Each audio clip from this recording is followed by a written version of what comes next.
Olá, eu sou Marcelo Moraes. Esse vídeo tem por objetivo apresentar a oficina que vai ser proposta para o programa Agente de Governo Aberto da Prefeitura de São Paulo. Ah,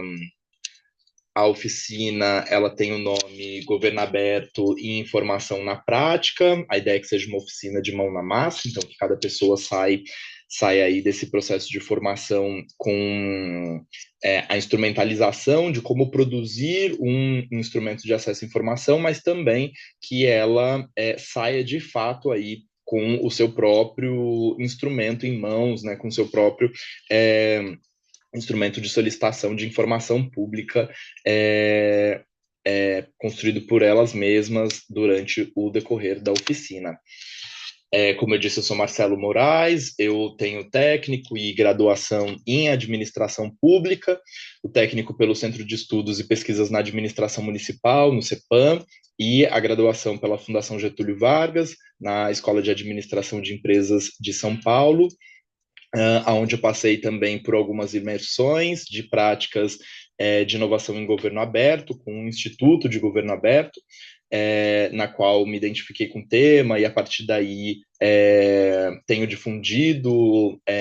metodologias de informação, metodologias de solicitação de informação, de requerimento de informação pública e atuo junto a uma rede de parlamentares LGBTs, coordeno a rede de parlamentares LGBTs, que hoje é composta por 21 parlamentares ao longo do estado de São Paulo, e já compus o Conselho Nacional de Juventude, esses dois espaços aí que eu coloco como espaços de construção de advocacy no legislativo. A rede de parlamentares LGBTs, inclusive, tem por objetivo pensar uma pauta comum de parlamentares LGBTs dentro de câmaras municipais, pensando aí processos de ativismo institucional. Nós temos uma pesquisa sobre ativismo institucional, como que isso se dá na prática, dentro da atuação parlamentar, enfim. E já atuei na administração pública, com foco aí na minha atuação dentro da Prefeitura de São Paulo, quando fui coordenadora adjunta do programa Transcidadania, que é um programa de elevação de escolaridade, profissionalização para travestis e transexuais. Fui coordenadora adjunto no primeiro momento ali de implementação dessa política, ajudei, né, a coordenar o processo de pesquisa que deu origem ao programa Transcidadania e no segundo momento ali a execução de fato das primeiras turmas do programa. E mais recentemente estive na gestão da cidade de Diadema, na Secretaria de Governo da cidade de Diadema, onde coordenei aí, né, estive como chefe de divisão, da divisão de captação ali de emendas parlamentares, onde era responsável por fazer essa ponte aí entre o executivo e o legislativo, pensando muito o processo de captação de recursos de emendas parlamentares para a cidade pensar aí avanço em políticas públicas para a população. A nossa oficina aqui, ela se chama Governo Aberto e Informação na Prática. A ideia é que ela seja uma oficina de mão na massa, né, que ela passe por um processo expositivo num primeiro momento, mas que ela tenha um segundo momento de pensar a construção na prática e de debater na prática ali, né, os insumos de construção ali de lei de acesso à informação, de solicitação de informações públicas. Nesse primeiro momento, a gente se debruça um pouco mais sobre a formação do Estado brasileiro, então como que se deu aí o processo de construção dessa ideia de Estado no Brasil e os arranjos burocráticos que foram construídos ao longo desse processo. Então, a gente apresenta a formação do Estado brasileiro e a sua organização burocrática. Então, o que é o executivo, o legislativo, o judiciário, né, como que estão colocados aí dentro dessa estrutura, dessa esfera de poder. Aqui eu começo, antes de falar, né, para começar a falar, na verdade, da ideia de construção do Estado brasileiro,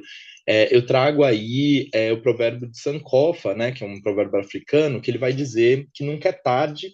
para voltar e apanhar o que ficou para trás, né, que é essa ideia de olhar para o passado para entender o presente e construir o futuro, né? Então, como as relações históricas estão totalmente interligadas e como elas se constroem a partir dessas experiências, né? Aqui eu trago um pouco dessa relação do passado e do presente, né? E como que é o Brasil atual, como que o Brasil atual tem se desenhado, né? A partir desse processo de construção. Então, o quanto ali em meados de 1500, com a colonização dos portugueses, né? O processo de informação, de requerimento de informação pública, ele nem existia, né? Nem era algo a ser pensado, mas o quanto a escravidão e a mestiçagem, no segundo momento, foram fundamentais para a gente pensar a falta de informação pública, né, ou a negação dessas informações públicas. A gente vai ali para o varguismo e como o varguismo foi um regime que pensou um modelo de Estado, né, então que trouxe a burocracia que depois, né,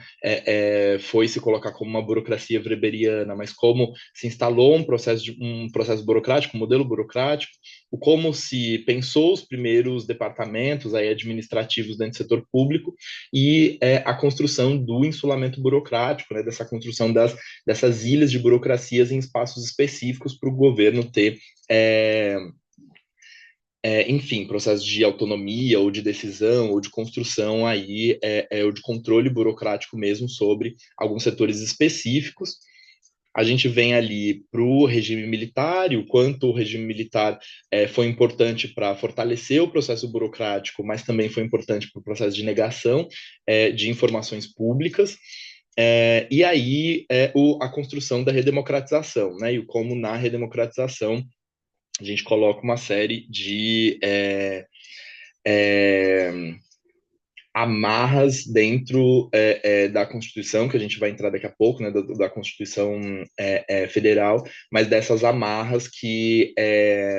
amarras num bom sentido, né, de que o poder público precisa ou que a sociedade civil pode estar solicitando informações já no primeiro momento ali do processo de solicitação de informação, quando a gente fala de conselhos participativos, conselhos de políticas públicas, né, quando a gente fala do primeiro processo ali de participação social. Aqui a gente entra ali para a ideia do poder executivo, né, e o poder executivo como o centro ali do sistema político brasileiro, né, como ele detém ali uma boa parte do poder, mas a gente vai entrar em seguida em freios e contrapesos e vai demonstrar o quanto esse poder também está diluído de alguma forma. Aí a gente traz, né, a gente termina aqui falando, né, de 86, processo de democratização, depois para entrar em 88. Desculpa. Depois para entrar ali em 88 no processo de Constituição Cidadã. E aí traz um pouco, né, aprofunda um pouco sobre o que é essa Constituição Cidadã, o porquê da Constituição Cidadã, né, e aí retomando a ideia de participação social, né, trazendo a ideia dos conselhos de participação, então, conselho de saúde, o conselho de educação, né, essas estruturas que têm a maior parte das vezes o orçamento atrelado à sua existência dentro das cidades, dos estados, né, e dentro do governo federal. Fala um pouco sobre presidencialismo de coalizão e como essa ideia da coalizão ali, né, ela está muito estruturada a partir dos partidos políticos e a partir do peso, né, que esses partidos políticos têm no processo eleitoral, né, e aí já entra para essa ideia de um cidadão, um voto, né, e o quanto isso é importante para o processo democrático, mas o quanto se precisa ali construir, né, o executivo precisa construir uma coalizão para governar, né, e essa coalizão se dá ali com o legislativo, né, diretamente com o legislativo. O executivo como o executor, de fato, do orçamento público, né, então tudo que é provento de impostos, de arrecadação, né, isso vai para o executivo fazer esse processo de execução, de fato, aplicação do recurso, mas o quanto no segundo momento a gente vai ver que o legislativo também tem forte incidência sobre isso. Aqui, a ideia é trazer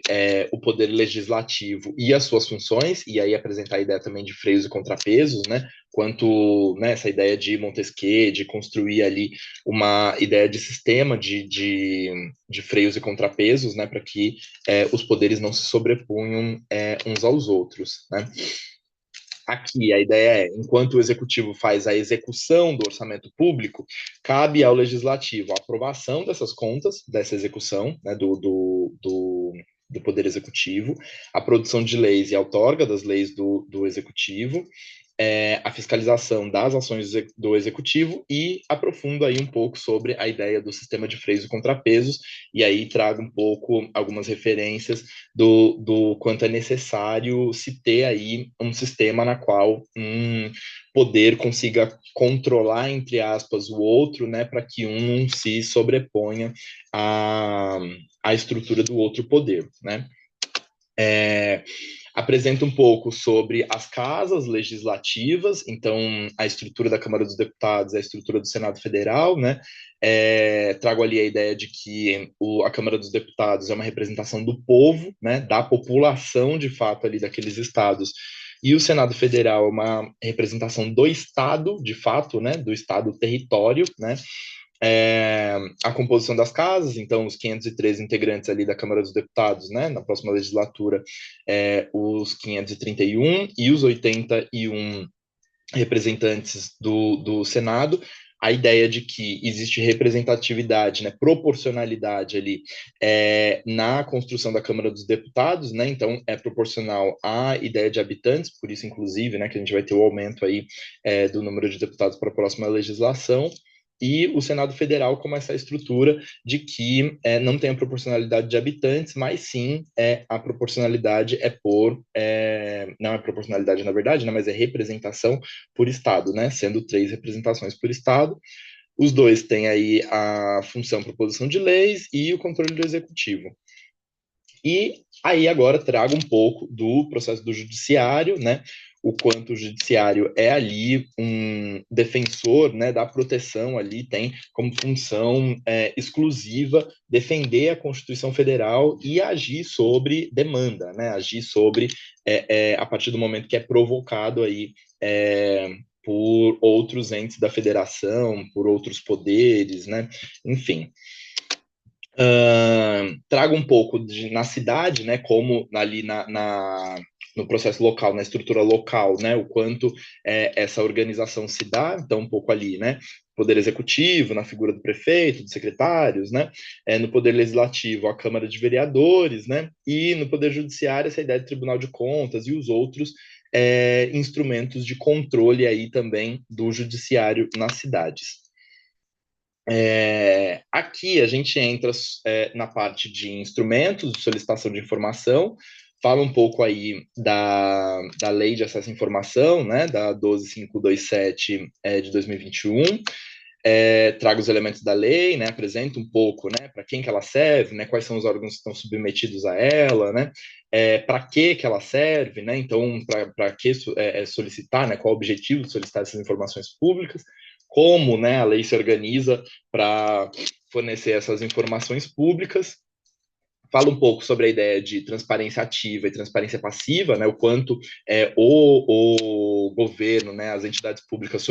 colocam à disposição essas informações e o quanto a sociedade civil também pode fazer o processo de solicitação, pode ir, né, atrás dessas informações públicas.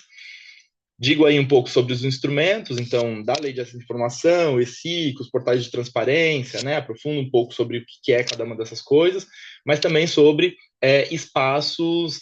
de forma física, né, então, os órgãos da administração pública, como chegar no órgão da administração pública para solicitar informação, como eu formalizo isso a partir de um ofício, né, um ofício físico, um e-mail, né,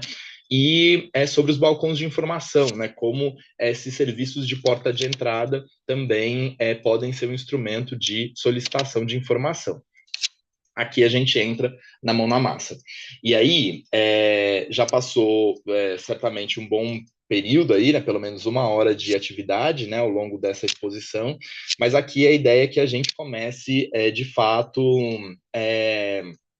debater casos que as pessoas tragam, né? Eu trago um para instigar, né? que eu vou apresentar daqui a pouquinho, na verdade. Aqui a gente fala um pouco sobre a ideia de transparência ativa. Eu dou dois modelos aqui, de dois portais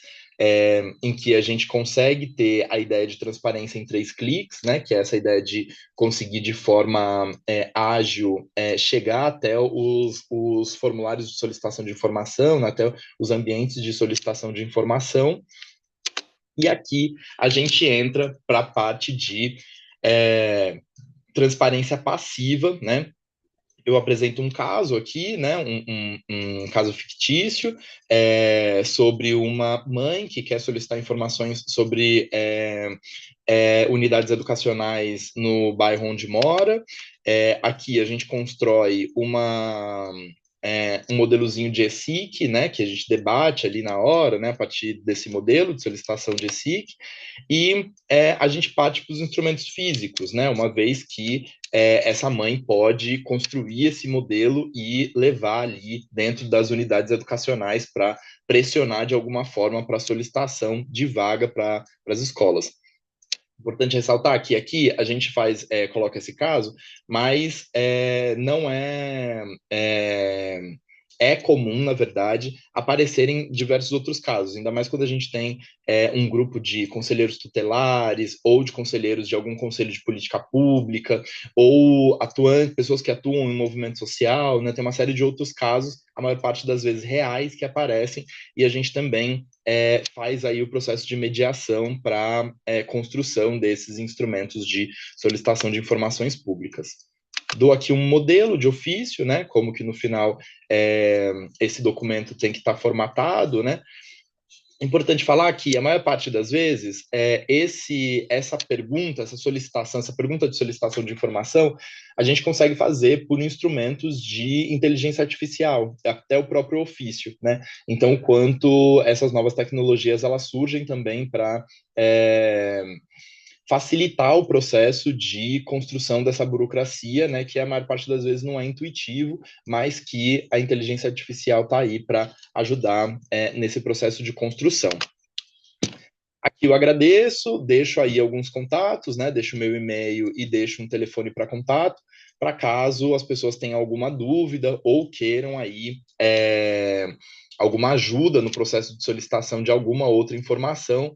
que me escreva e eu possa auxiliar. Por hora é isso. Se tiver mais alguma dúvida sobre o processo de construção dessa oficina e se eu puder auxiliar em mais alguma coisa, por favor, entrem em contato e espero encontrá-los em breve para ajudar aí a população a ter mais informação pública e mais instrumentos de solicitação de informação pública. Grande abraço, até breve.